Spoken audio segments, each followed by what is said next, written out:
할렐루야. 오늘은 제가 보니까 특수부대 요원들만 온 것 같아요. 아주 추위를 무릅쓰고 오셨는데 이 새벽에도 하나님이 여러분에게 은혜 주실 줄 믿습니다. 자, 오늘 마태복음 15장 21절 말씀을 보았는데 21절 말씀 보겠습니다. 예수께서 거기서 나가사 두로와 시돈 지방으로 들어가시니 그렇게 되어 있어요. 예수님이 어디서 나온 것 같아요. 앞에 보면은 예루살렘에서 예수님이 바리새인들과 서기관들과 논쟁을 합니다. 15장에 그렇게 되어 있죠. 앞부분에. 이제 이때는 예수님의 공생의 3년차 정도 되는 때예요. 6월절이 지나고 얼마 안 돼서 그런 상황입니다. 우리가 성경을 읽을 때 중요한 것은 그 상황의 어떤 분위기인가가 참 중요합니다. 그것을 아는 것이 성경을 보는 실력이죠. 그래야만 그 본문에 대한 정확한 의도가 뭔지를 알 수가 있습니다. 예수님께서 근데 거기서는 예루살렘이 아니고 가버나움에 이제 나오셨어요. 그리고 두로와 시돈, 두로는 구약 성경에 나와 있는 아주 심판의 그러한 장소입니다. 지금의 지중해 연안에 있는 지금은 레바논의 영토입니다. 옛날 두로성이 함락될 때는 알렉산더도 두로성을 함락을 잘 못했습니다. 그래서 거기에다가 댐을 하나 만들어 가지고 바다가 있으니까 바다에서 한 두로성까지는 한 800여 미터 되는 그런 거리인데 거기다 만들어서 알렉산더가 두로성을 함락을 하고 저항하던 사람도 수천 명을 살육하고 했던 아주 유명한 역사적인 사건의 섬입니다. 그쪽 지역으로 가셨다 이런 얘기예요. 가버나움에서 나오셔서 22절 말씀에 갔는데 어떤 사건이 있었느냐. 22절에 가나안 여자 하나가 그 지경에서 나와서 그랬어요. 가나안 여인이에요. 요 같은 본문의 배경은 마가복음 7장의 24절에 보니까 똑같아요.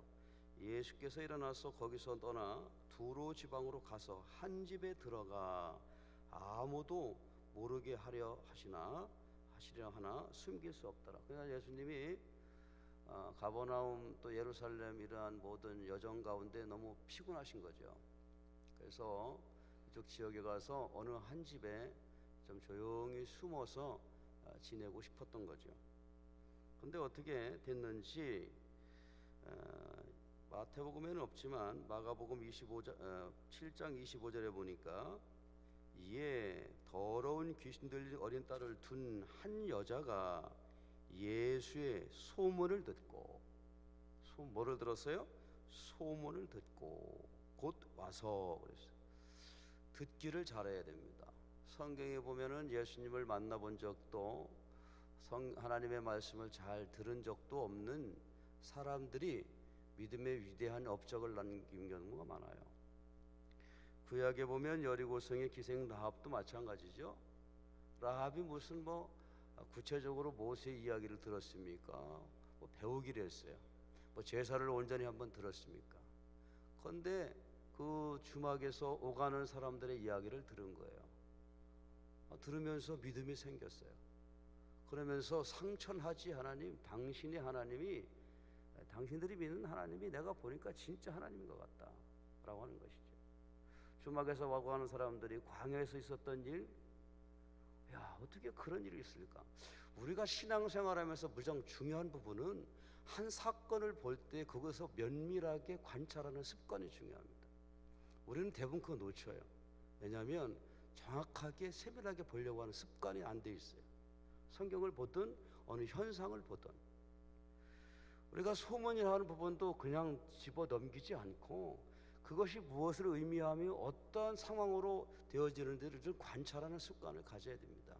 이것이 바로 영적인 분별력이 될 수가 있어요. 우리가 예수님을 믿고 성경을 가지고 특별히 저는 늘 좀 그런 부분 가지고 좀 앞으로 목회에 대한 기대를 하는데, 성경적 세계관으로 이 세상을 덮어야 되는데 안 됩니다. 잘. 특별히 우리 하나님의 말씀을 믿는 사람들이 성경적 세계관으로 무장 자체가 안 돼 있고 그것에 대한 진지한 고민도 없어요. 그러다 보니까 다음 세대는 그만두고 당대도 버텨낼 힘이 없습니다. 왜 그렇습니까? 하나님의 말씀을 보고도 거기에 대한 진지함과 그리고 거기에 대한 학습이 되질 않고 거기에 대한 간절한 몸부림이 없어요. 여기 있는 이 가나안 여인은 수르보니게 여인이라고 그러는데, 자기 딸이 병들었어요.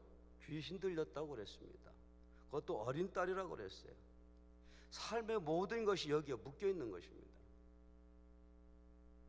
개의 인생, 그 딸의 병 들어 있는 것 때문에 모든 것이 망가져 있는 상황이에요.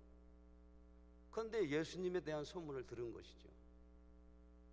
이쪽 우리 가까운 지역에 예수님이 와서 잠깐 계시다 그러네. 그리고 출발한 것입니다. 자, 15장 마태복음 15장 22절 말씀 한번 읽어봅시다. 시작. 가나안 여자 하나가 그 지경에 나와서 소리질러 이르되, 주 다윗의 자손이여 나를 불쌍히 여기소서, 내 딸이 흉악에게 귀신 들렸나이다 하니 그랬어요. 예수님은 좀 조용히 쉬고 싶은데 와가지고 소리를 냅대 질러대는 거예요. 그러면서 하는 얘기가 다 주 다윗의 자손이요. 그래서 예수님이 누구인지 정확하게 알았어요. 예수님이 어떤 존재인지를 알았어요. 그러면서 선생님 그런 것도 아니고 주 다윗의 자손이요. 이 사람은 분명히 이방 여인이에요. 해적 속입니다. 수르보니게 여인은 페니키아 사람이에요.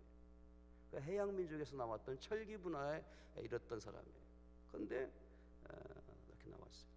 그러면서 하는 얘기가 나를 불쌍히 여기소서, 내 딸이 흉악하게 귀신이 들렸나이다 그랬어요. 그러면은 이 말씀을 들은 주님이 가만히 있다가 좀 누워 계시다든가 그러다가도 문을 쫙 열고 나와서, 그래 참 딸이 귀신이 들렸는가 하면서 이렇게 좀 해야 되는데 주님이 반응이 어때요?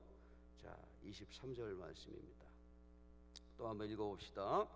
예수는 한 말씀도 대답하지 아니하시니 제자들이 와서 청하여 말하되, 그 여자가 우리 뒤에서 소리를 지르오니 그를 보내소서. 예수님은 아무런 말씀이 없으십니다. 이런 경우들이 구약에도, 구약에는 하나님이 그러죠. 하박국이 하나님 앞에 기도해도 대답이 없어요. 지금 북한의 김정은이가 침묵 모드에 빠졌다며요? 아무 대답이 없어요. 여기서 우리는 어떤 부분을 생각하게 돼요. 이거 하나님의 거절인가? 내 신앙에, 내 기도에 대한 거부인가? 다시 말하면 이 수르보니게 여인, 이 가나안 여인은 절망의 순간에 와게 되는 것이죠. 여러분은 그런 경험이 없습니까? 아무런 말이 없어요. 소리를 질렀지요. 내 딸이 귀신 들렸나이다. 내 딸이 귀신 들렸나이다. 불쌍히 여기소서. 그렇게 여러 번 얘기를 했을 터인데, 그거를 듣고 있던 예수님 주변에 있던 제자들이 이봐, 좀 조용히 좀 하세요. 그러면서 예수님 앞에 가서 조용히 얘기했을 거예요. 주님, 그냥 돌려보내죠. 내가 보니까 딸 병 나을 것 같지도 않고 생긴 것도 그렇게 호감 가는 얼굴도 아닌 것 같고, 보니 유대인 여자도 아니고 그냥 보냅시다. 그런 거죠. 동의를 했는지 잘 모르겠어요. 24절입니다. 시작. 예수께서 대답하여 이르시되, 나는 이스라엘 집 잃어버린 양 외에는 다른 데로 보내심을 받지 아니하였느니라 하매 그랬어요. 가라고 딱 한마디 하는 것도 아니고 아주 기분 나쁜 식으로 말했어요. 나는 이스라엘의 집 잃어버린 양 외에는 다른 데로 보내심을 받지 아니하였느니라. 이거 무슨 얘기예요? 당신은 보니까 이방 여인이잖아. 이방 여인이 어떻게 나한테 와서 기도받고 딸 고쳐달라고 그래? 그래서 신분적인 출생에 대한 그 어떻게 자기 마음대로 뭐 자기가 뭐 이방 여인으로 태어나고 싶어 태어났습니까? 근데 예수님이 그렇게 말씀하시는 거예요. 그랬더니 여자가 여기서 뭐라고 얘기를 합니까? 이제 여자가 와서 예수께 절하며 이르되 주여 저를 도우소서. 정중하게 다시 간청을 합니다. 절하며 이르되 주여 저를 도우소서. 또 이렇게 얘기했으면 주님 정도 됐으면 아유 태도가 됐다, 보니 좀 그런 불쌍한 마음도 들고 그래야 되잖아요. 근데 예수님이 더 심한 말을 해요. 뭐 욕은 아니지만 하여튼 그런 비슷한 모멸감을 주는 얘기를 했어요. 26절이에요. 대답하여 이르시되 자녀의 떡을 취하여 개들에게 던짐이 마땅하지 아니하니라. 개라고 이렇게. 여러분들 기도했는데 목사님이 개소리하면 여러분 좋겠어요? 내가 너 같은 인간한테 기도받냐? 내가 더러워서 내가 완전 재수없다 이러고 가버리지. 이거 아주 심각한 그런 모멸감을 준 것입니다. 자녀의 떡을 취하여 개들에게 던짐이 마땅치 아니하니라 그런 것입니다. 그 당시 개는 아주 사람을 모욕하고 이 벌레만 또 못한 인간아 뭐 이런 때 쓸든 많을 수 있어요. 근데 여기서 또 어떻게 봅니까? 여자가 27절 다 같이 읽어봅시다. 여자가 이르되 주여 올소이다마는 개들도 제 주인의 상에서 떨어지기는 부스러기를 먹나이다 하니 그랬어요. 요 부분에서 상황이 바뀌게 됩니다. 요 한 절에서 주여 올소입니다. 개들도 제 주인의 상에서 떨어지는 부스러기를 먹잖아요. 나 개 맞아요. 당신이 나를 보는 것 같지만 개예요. 그러나 지금 내가 개가 됐든 뭐 염소가 됐든 그게 중요한 게 아니고 내 딸이 저거 걱정. 내가 개 취급을 받아도 귀신 들린 내 딸만 고치면 돼. 이게 뭡니까? 영혼에 대한 집중이에요.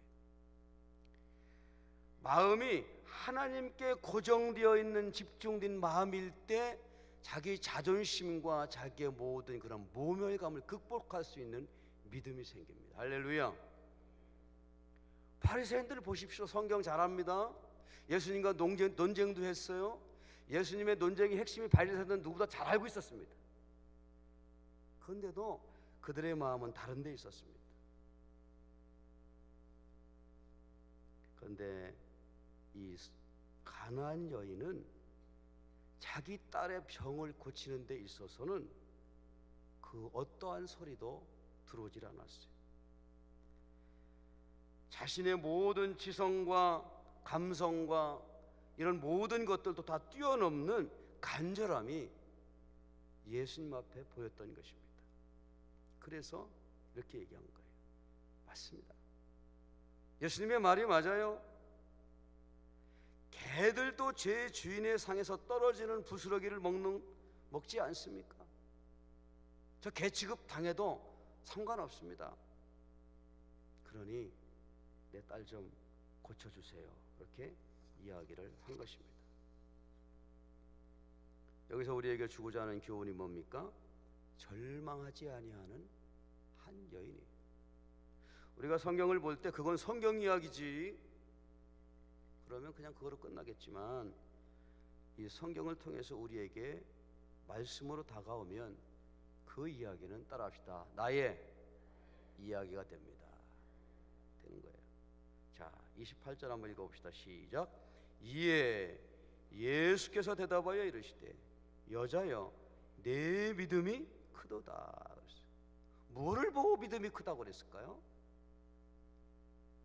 여기서 이 가나안 여인이 어떻게 했길래?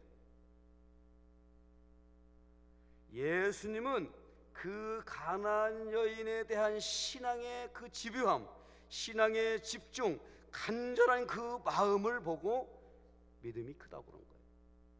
그러면 이 가나안 여인은 왜 그렇게 예수님에게 그러한 집중과 간절함을 가질 수 있었겠는가?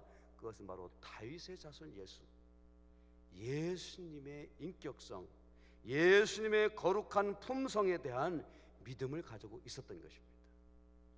아브라함이 하나님 앞에 자기 아들을 바치라고 했었을 때에 하나님의 내 아들 그냥 도륙내가지고 끝낼 것이다 라고 한 것이 아니고, 히브리서에 보면 그가 하나님의 그 다음에 어떤 결과를 할지 그 다음의 순서까지도 바라는 믿음을 갖고 있었어요. 그 믿음은 하나님에 대한 신실성과 정의로움이에요.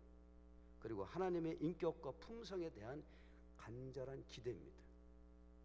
따라합시다. 기적은 기대에서 출발합니다. 이 가나안 여인이 하나님 앞에 나가는 기대가 있었어요. 그 기대가 믿음으로 연결되었습니다. 그 믿음이 간절한 자신의 삶에 대한 한 정점으로 나간 것이죠. 올림픽을 할 때 특별히 순간 그냥 마라톤이나 축구나 이런 거 말고 몇 분 사이에 승부가 결정되는 것들이 있습니다. 거기서는 올림픽 정도 되면 실력들이 거의 비슷해요. 그 정도 돼야 되지 않겠습니까? 실력이 월등하게 차이 나면 안 되죠. 그런데 거기에서는 선수들이 중요한 것 중 뭐냐면 이 반복되는 연습과 그런 정신력이 결합이 되어서 그건 내 몸에 그냥 배어 있는 거예요.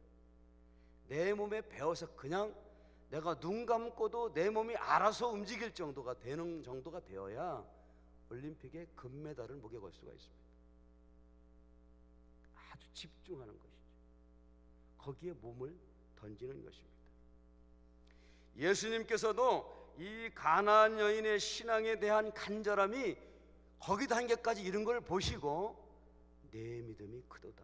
할렐루야. 포기하지 않는다. 단순히 몇 번 포기하자는 이것이 아니라 하나님께서는 나의 모든 문제를 해결해 주실 수 있다고 하는 믿음과 지성과 감성이 한데 묶어져서 그냥 예수님 앞에 나간 것이죠. 삭개오도 그렇고 백부장의 이야기도 그렇고 다 비슷해요. 내용은 달라도 예수님이 보는 관점은 비슷합니다. 결국 보잘것없는 이 가나안 여인, 수르보니게 여인은 짓밟히고 버려져도 누구 하나 쳐다볼 수도 없는, 신경도 안 쓰는 사람이었지만 이 여인의 이런 믿음의 고백이 성경에 들어와 있어요. 사랑하는 여러분, 우리들도 때로는 절망이 계속 연속되어지고 하나님의 침묵 가운데 우리가 절망할 수도 있어요.